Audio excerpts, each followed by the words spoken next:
Hi, I'm Simon Rushton and this is Taxi Chronicles Podcast.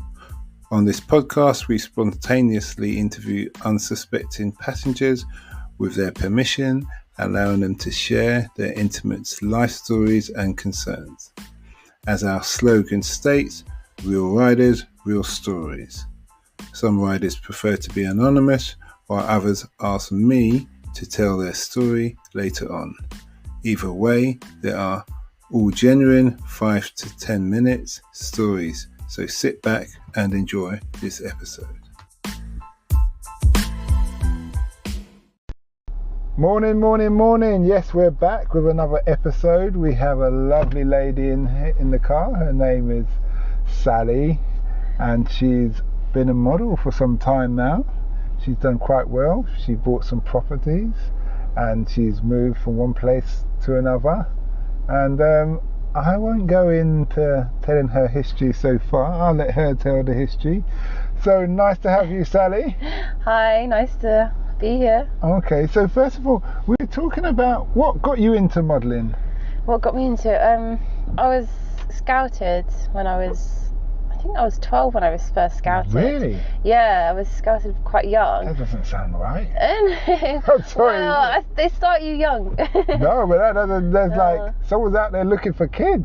Yeah, kids do modelling too, you know. Yeah, fair enough. Yeah, and then when I was 13, I started full time. So, full time while in between school, obviously. So just run it by me. How did you got scouted? Yeah. So what did the scout do? Was it a man, woman? Did they come up to you? Did they go up to your mum? Yeah, so they approached me and my mum. We were actually at a fashion show. Oh, okay. So you know, yeah. It was one of those. I didn't expect to get scouted. I didn't really know much about modelling. And they just approached me and said to me and my mum, did we want to come into the agency? And it went from there, really. And then when I was 13, that's when I got my first job for Avon. It's like a beauty campaign. It was really, okay. Yeah. So what, you just had to rub the cream on your skin or something, or just hold it? No, I didn't have to do anything like that. It was just a headshot, so just of my face. And yeah, I mean, I think it was for skin or something like that, but I didn't have to hold any products or anything. Yeah, my mum was there, obviously, so it was fun. Yeah. Okay. Would you say it's always been fun, this modelling game for you? Oh yeah, I mean, there's definitely more like pros to my job for sure. There's definitely moments where you feel like, oh, why am I doing this? And then you get another job and you're like, oh, I love this. You know, probably like every job, really. You know, good and bad. Do you feel that the attention of people telling you you're beautiful goes to your head at times? Weirdly, that's not actually something that happens all the time, because you feel like you're being criticised, if anything. Cause, really? Well, in a way, yeah, because you know you're in front of the camera, and so you're not really necessarily getting people going, oh, you look great. They're like, oh, well, that needs changing, So if anything, I mean, it can go two ways. Some people probably does get to their head, but for me, I just sometimes, it's not a good thing, but you know, I sometimes pick up on all the negativity, and I start taking that quite personally, because obviously my job is personal. Yeah, it's about your beauty. Yeah, so it definitely does not get to your head, because you don't really hear that all the time. So how do you manage that then? That sounds that's like a bit like a husband constantly having a pick at you. A little bit, yeah. I mean, you know, you do get some shoots where people are lovely and they speak your praises or whatever, but then you do get other shoots. So I've had people pick out my features and say, oh, your nose and things like that, you know, or maybe we shouldn't take you because of that, and you start looking at yourself, and it does get to you sometimes. But so they actually say to you, maybe we shouldn't take you because of this? I've had someone say that to me, yeah. And what did you say to him? It was a guy, yeah. He said about my nose, and I got really upset. Obviously, you break down, I got crying. really upset. Yeah. Did he apologise? No. I didn't let him know I was sad. No. But I got upset when I got home. And someone else, actually a makeup artist, quite recently, said to me about my eyes, and she gave me a complex about my eyes, and I was just like, I'd never. There's nothing wrong with you. Yeah, I don't think I didn't think there was, but she said something about them being droopy, and I was like, oh my god, I'd never seen that before. And now, you know, you look in the mirror and you're like, oh, that's all I see now. From when I saw you coming out of that hotel building, I noticed that there's a glamour element with you. That's why I said to you, when you got in the car, I said to you, you're in some kind of visual, you know, your body kind of look, that kind of thing. That's very sweet of you. Yeah, in that respect. So, okay, so so to deal with those people, it does affect you, but you haven't actually said how you deal with it. How do you just rise up? How do I deal with that? I guess, you know, you just got to learn that it's not everything about the way you look. Like, it's from the inside is what matters. And so if you learn to love yourself from within, it's quite cliche, but you start to not care so much about what other people think about your appearance. Like, obviously we all get our ups and downs, and like we get bad days, good days. So I do, sometimes it does get to me, but overall I'm happy with who I am as a person. So and that always wins, I think, even when you're on a shoot. You know, if you're a nice person, it kind of shines through even in the photos. I would have said there's two ways you can handle that. One is, not everybody's for everybody. Exactly. So that person who's passing the comment, that's their personal opinion, but it's irrelevant. The other thing is, I don't care what you say, as long as you give me my money, we ain't got no problem. We ain't got no problem, man. Oh, absolutely. Absolutely. Because that would have been my attitude. My attitude would have been, listen, man, you can say what you want, as long as you pay me, we're all good. That's very true. We're all good. That is true. Yeah. So, how many years have you been in this game now? Oh my gosh. I think 16 years in total. 16 years? You don't look that old. Yeah. Okay. I don't look that old. No, okay. Let's see. Yeah, I won't start adding and subtracting. But okay, so what have you learnt in this business that you think that you wish you knew at the start? Well, it's changed so much, because when I started out, it was so, you had to fit the requirements, you know, and if you were slightly too short or slightly too big, that was a problem for getting work. But now that doesn't matter, because there's so many different categories of models now. We're being a bit more diverse now, and do you know what I mean? Yeah. So I guess you got the fat people, haven't you? Yeah, you got we call them curve models.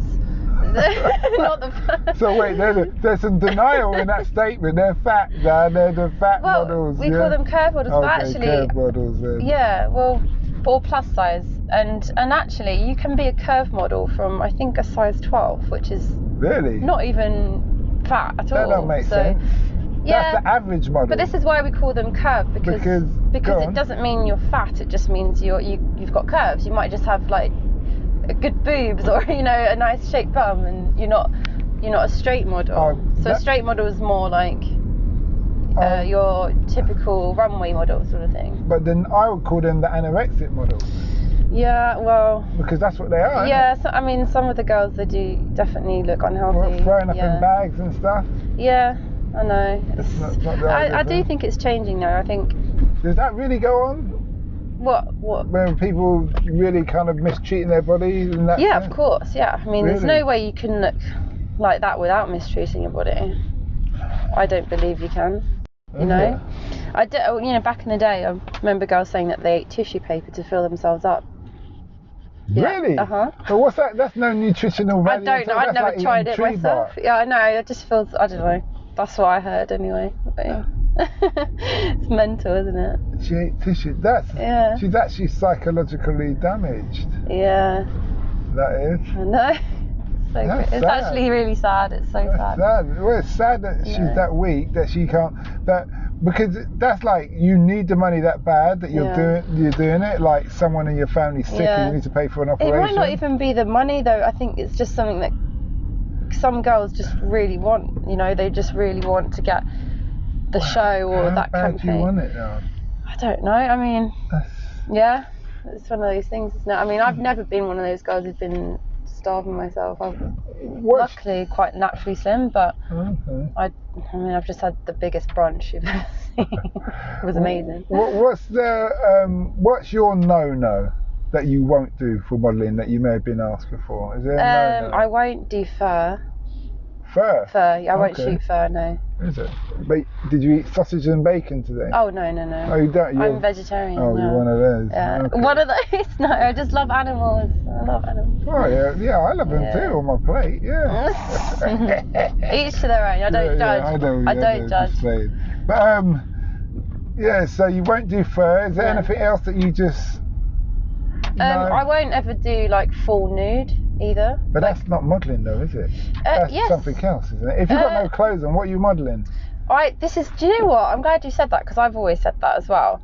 I feel like it's not modelling, but you do, for instance, say you were doing a skincare brand or something, they might actually want you partially nude, because you're modelling the product that you're... Yeah. And actually, some of those jobs do pay well, and they can be photographed in really quite... provocative position where the nipples will be covered. Yeah, so it doesn't necessarily, it's not like page 3 where you're getting your boobs out, and it's not like that. There's different types of nude, and we call it partially nude, or implied nudity. Okay. If you're like not fully naked, but you kind of are on set, but the pictures don't look like it.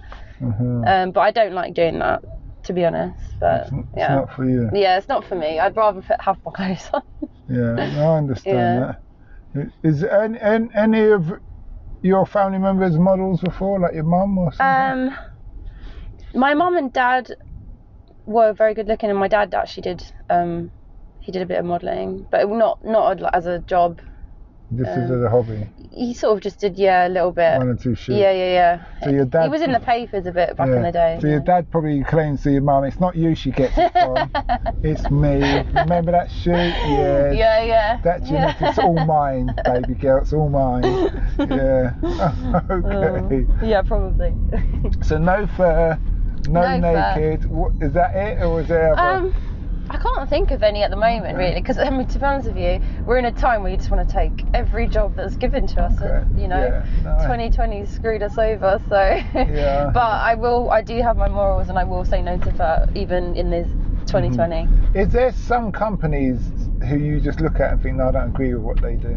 Like Benetton's always been very controversial.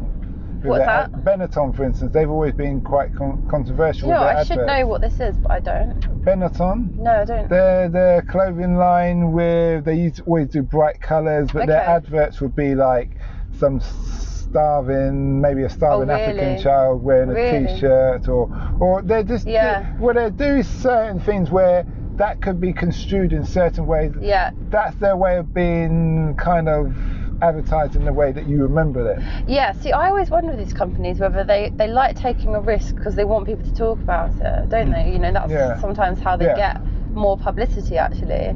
But I don't actually. Okay. I don't watch TV. That's my problem. I don't watch TV, so I don't see these adverts. Like, I've got Netflix. And Benetton's, I don't know if they're still around. Yeah. But they had various stores throughout London and stuff, and they're an international company. I'm not sure if they're American. In that respect of things. So what is it that you do that? What is it that you know now that you wish you knew earlier? I guess it's the unknown when you're young and you don't know where your career is going to go, and like, am I going to be successful? But obviously now I know that I can actually have a long career in what I do, because it is a bit more diverse. And as I'm not old at all, but I'm hitting 30 next year, and I'm still working, so everything's going to be fine. Because I used to think, God, do I need to go back to school? Do I need to go? Because I actually dropped out of college to do what I do now. Oh, so you haven't got your degree or anything? Exactly. So I always worried about that and whether that would affect my life in future, because a lot of my friends went to college, university, they've got degrees, and and I always thought to myself, am I now going to put myself way behind, because by the time I finished modelling, everyone's going to finish all of that. But I'm still doing so I didn't actually need it. Not that I'm trying to encourage anyone else to not do their degrees, but there's always a way. Well, you've managed to purchase your property, so Yeah. if that's paid out all right, then you're okay. Yeah, no. In that respect, Yeah. and yeah, it's like that. I'm very fortunate to be able to do that. What would you say to a young person who said, I want to be like you? To be a model? Yeah, I want to do exactly your route. I would tell them to definitely continue their studies, because just for your own peace of mind, to know that you've got something to fall back on, because I think that gave me a lot of anxiety, not knowing whether my career would go in the right direction. And you can do modelling on the side of other things like studying and everything like that, so definitely finish that, do that,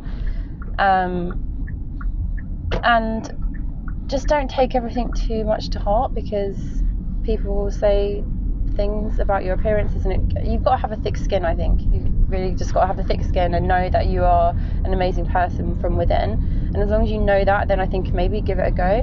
But I feel like it's not for everyone. And also you've got to give up a lot of your free time, and in terms of like, you know, my agency could message me now and say tomorrow you're flying to a different country for a shoot. Yeah, and you've just got to be ready to do that. You can't make plans really. I never make plans because I just never know what I'm doing. So in that case, do you find it hard to hold down a relationship? Well, I tend to end up with people, because I've had a few boyfriends in my time. I end up dating people who are sort of like not necessarily in the same industry, but have a similar type of work where they need to travel, or you know what I mean? Yeah. And it just happens like that because of so he would accept that. Oh, you said you're in London now, but now I'm phoning you and you're in Milan. Yes. That kind of thing. Yeah, exactly. He said, okay, I'll fly out to meet you. Yeah, so I would need to be with someone who can do the same type of thing as me, travelling wise, and also I can work my life around them too a bit, because say I was with someone who needs to be in, I don't know, Paris or something, I could work in Paris. Yeah, you can. So I can literally go, I can say I want to go and work in Paris for a few months. And they say, okay. And my agency will let me do that. Yeah. So that's the good thing with my job. I can sort of work wherever I want to. Okay. Yeah. Okay, that sounds like I would never a jet setter lifestyle, really, isn't it? I guess so. No, it does. Yeah. It does. I'm happy for you. I'm honestly happy for you. You seem happy. You're doing what you're doing. Yeah, I guess so. In that respect. Yeah. Of things. So, is there anything that you've come across that you just regret in the business? You just thought. Well, I've definitely done some photos I regret. Yeah. What? Only just because they're not really. I don't know. I look back at some photos, I'm like, oh, why did I do that? You know. What was that kind of? There's an underwear. I remember this one underwear shoot I did, and I didn't really know it was going to be an underwear shoot. It just turned up, because sometimes you do just turn up to shoots and you're like, oh, I didn't know it was going to be like this. And I just hated the pictures. I don't know, just kind of. And the thing is with those pictures is that they're going to be out there forever. They're on the internet, and once they've snapped. Have you ever had a situation where you just said to no, I'm not doing this, or you've got to delete those photos? I don't care. No. Okay. I haven't actually. Is that I've definitely felt like that. I've definitely felt like saying that, but I've never actually. Is that like a career-ending move? No, I don't think so. I think you have a right to say it's your body at the end of the day. I definitely think you have the right to say that, but I just never have. I guess maybe it's never been that bad for me to be like, actually, let's do something about this. Which I know other girls have been in that situation. So, okay. Yeah. That's deep. We were talking about before we started the interview. We were talking about, was it weight? It wasn't weight. It was you talked about something that no model have mentioned to me before. Yeah. I can't remember what it was. I'm trying to remember. I'm hoping you can jerk my memory. It wasn't about the big and curvy. It was. I don't know. What was it? Height? Was it height? Yeah, I think because you said you're 5'8", so you're quite short. I'm 5'8", yeah. Which is actually interesting that you know that is short, because a normal person wouldn't know that that's a short height for a woman. But it actually is in the modelling. Like I said, I dated a model. You did, yes. For a long time, and then she used to do the Paris catwalk and the London Fashion Week, what have you. And then did you ever go and see her? Well, you know what, I was a bit, my mindset those days wasn't really, didn't care. No, it wasn't that I didn't care. So I actually pushed her back into modelling. She started at a very young age as well. Yeah. And then when we found out, she must have mentioned one time she used to do modelling, showed us some pictures, and my mate and I went, what? Yeah, you gotta go back in there, get back in there. What are you doing? You're just sitting in the house spending our money. Go. Well, not ours, it was mine. You go. So she got back into it. It was the kind of, in the long term, it was the ending of the relationship at the very end, because she went into modelling and she started to do things where I was like, no, you don't do that. You don't want to do that, No, you don't do that if you're with me, that kind of thing. Right, But then at the same time, it could have been argued, if I had supported her and gone with her to shows, then maybe she would have been in that predicament. I'd said, no, she's not doing that. Do you see what I mean? It's quite nice that she had you to sort of stick up for her in a way and not let her do the things that she didn't want to do. Well, no, it wasn't. That was my point. If I'd gone to the shows, you would have. I had pushed her into getting back into the industry, but then I kind of left her and got on with whatever I was doing at the time. And that's the problem. If I'd been there, more supportive, it's like a team thing, then it would have been, I believe it would have been different. But you're young, you learn. Definitely. Every experience you live and learn in that respect and stuff. So what does the future hold for Sally now? So for Sally is just going to continue to take all the jobs that she gets until it stops, basically, and then maybe I'll set up my own, I don't know, sustainable fashion line or something like that, or agency. You know what, I have thought about it, but at the same time I just don't think, I think by the time it gets to that point I will be so over it. What about being a scout? Because being a scout is somebody, you're just going through your everyday life. So you just notice people and you say, listen. I definitely do notice people. Like, see this girl actually to the right. She's gorgeous. She's tall and got lovely long hair. She could be a model. Well, the little girl? No, the one with the dog. See? Her? Yeah. Okay. She could definitely be a model. All right. Well, she's with that bloke. She doesn't look too happy. She doesn't look too. Maybe that's why we love a moody look. All right, mate. Lady here, Sally here says your missus is a bit too good for you.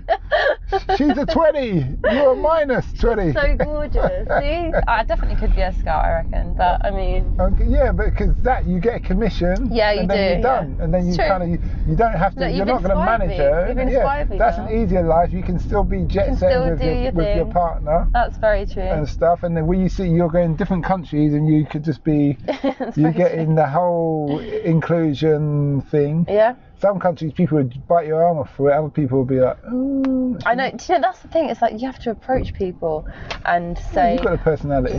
Yeah, but you can imagine going up to someone. I think you're really good looking, and I think but you're doing it to a woman. Yeah, it's not like me with my black hairy ass going up to a woman going, you're really good looking. Come with me, love. I'll make you millions. Police! Security! It definitely is. It's better coming from a woman. Yeah, see? And you, with the card and the clipboard or whatever, the website, you've got your website, you've got your history of what you've done. True. Have you got your website out there? I don't have a website. My agency has a website. Why not? Well, it doesn't really work like that. So the agency has a website, and then they've got all of the models on the website. Yeah, but you still have your own private thing. Well, no, because that would be breaching a contract, because then I'd be like technically getting my own work. Okay. Do you know what I mean? But whereas the agency, you have to get me the work. No, I hear what you're saying. Yeah. But even if you don't want to, even if you're working, even if you don't trying to get your own work, you have your own website, your own Instagram page. Oh yeah, that's the thing. I've got Instagram as a thing now where you can get work from Instagram. Yeah. So I guess I use that as. Yeah, so that's the same as a website, really. Yeah, it is. But then your website is just built up because what you know. Do people use websites? I feel like. I know, and you know what? Websites are the thing, like the official. It makes things more official. Yeah. If someone comes to you and say, well, I'm on Instagram, I'm on Facebook, you say, okay, but you say your company or your organisation. But I would always give my agency's Yeah. No, I see. Yeah. What I'm saying is, if you had a falling out with your agency, even though it's been 16 years, you still have everything, your history there. Yeah. Online, ready to go. Yeah. Now you could have that website and never make it public. Only make it people who want to see it have a code. I guess so. And stuff like that. And we have our portfolios as well, so it's like a book that we carry around with us. Oh, what's going on over there? Is everyone getting out of the car? Yeah, there's a fight between the... No, there's someone, I think, about to jump. No, there's a woman who's shouting out the window telling other people things. Look, someone's running down there now, look. I think someone's about to jump off the building. They're all looking up. No, there's a dispute between the two drivers. The motorbike you see guy. that motorbike just there? Just get up and run. Yeah, because it's probably his mate. They're all Uber Eats guys, so they all know each other. And they're all yelling up the top to the... Yeah, because the woman's seen something and she's shouting what and what. I'm so nosy, I want to go back round I know you do. I can see. I can see. I'm taking you where you're going, girl. That's it. So, last but not least, what's the impact you want to have on the world? Impact I want to have on the world? To learn to love yourself for who you are. If I can do that, I will be happy, because I feel like there's so much pressure on young girls to be a certain way, and I just want every young girl to just love themselves for who they are and not feel like they need to change themselves. Do you feel, that brings into question, well, there's two questions. One is, do you feel that the individual is quite weak, in the sense that I can look at, let's say, FHM magazine and see men with 6-packs, 8-packs, and I say, well, that's them, innit? Yeah. They can't fight like me, or whatever. You know, that's good though, because you're like, oh, well, they might look like that, but I can do this. That's good. The other thing is, I've actually forgot that. No, but I don't think, your question was, do I think we're weak? I don't think we're weak, but I think society makes us feel that we should be and look a certain way because of every image out there. Is just like, for women especially, I think, because you do look at magazines and everyone does look the same, and so then you think you've got to, and then there's all these there's the Kardashian era where it's like all the surgery, and I feel like that's what the question was. Is there lots of models doing surgery now to fit in? Yes, there is. Yes, absolutely, and subtly as well. At what age? Please don't tell me teenagers. I don't know. I mean, to be fair, I do know. I've got a friend of mine who had surgery when she was quite in her teens. See, that's unacceptable.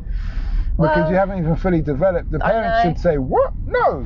But that's it. It's our society that's made it like that. It's all the media and everything. Yeah, but when you say society, I say, as a business or as magazines, they're going to print out what they want. Of course, but it's for people to turn around and say, no, you're all right. Or you look at things... so I'm going to do this. Yeah. Well, I just hope that by me continuing to model at my age, and also hopefully throughout my 30s, I hope that actually makes people feel, when they see me, hopefully they feel a bit more like, oh, okay, there's a normal girl doing that. And I don't know, I'm up against a lot of young models. I'll go to a shoot and there'll be like a 17-year-old on the same shoot as me, and we've got to act like we're best friends in the shoot, and I'm like, oh my god, this must look so weird. But I mean, it never does look weird. No, but you don't look your age. Thank you. So, and I don't mean that just to throw as a compliment. Well, I take it as a compliment. But no, what I'm saying, I'm not trying to score points here. It's just that when I saw you, I didn't think you were your age. Yeah. Okay. So you still got that youthful look, and like you're not. Right, you said you're got a bit of weight on you. I disagree totally. Thank you. In that respect, but so it's not hard to see it in that respect, if you see what I mean. Yeah, and things. So, well, thanks for the interview. It's been very interesting. I believe there is something that you did mention that prior to the interview that I really wanted, what triggered me thinking, no, we need to talk. I can't remember it now. but the interview's gone on for a while now. Yeah.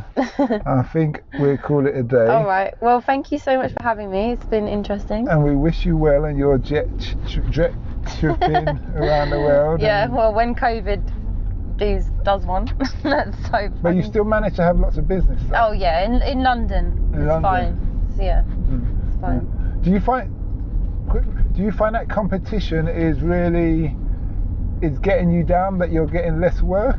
No, not at all. So you're still in the game then. Oh yeah. So you're not even having to do a Mike Tyson and come back. You're still there.